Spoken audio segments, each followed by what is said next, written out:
Look, it moves. Well, not quite yet, but it soon will. One of the most important aspects of any game is movement. Movement can be anything from a character moving within their environment to the environment moving on its own.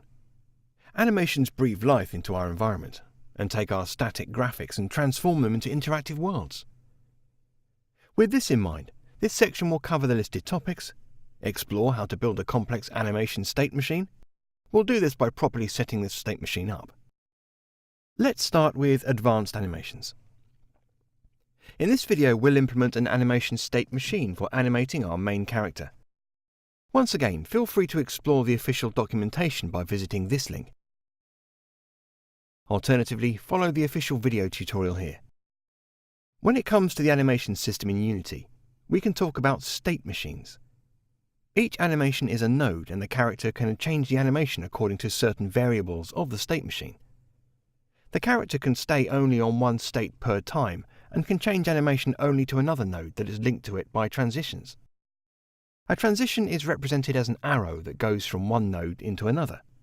It contains different properties on how to perform the transitions, but more importantly, when to execute the transitions and change state in the animation machine.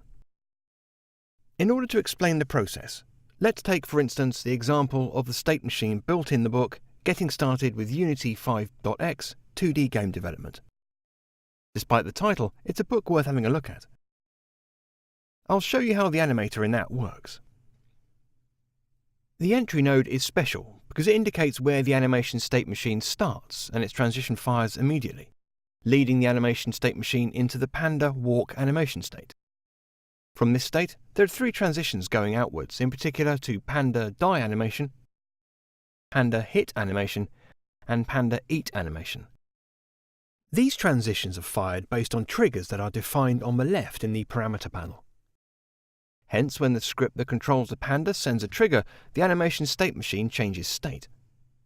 This 3 animation state has only one transition, and it's fired automatically once the animation is finished. In particular, panda die animation and panda eat animation lead to the exit state, which is another special state determining the end of the state machine.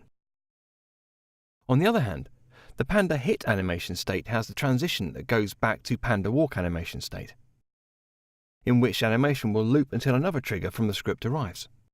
Now that you have a better understanding how state and transitions work, it's time to try on our own by building the animation for our character for this project, which will be a panda.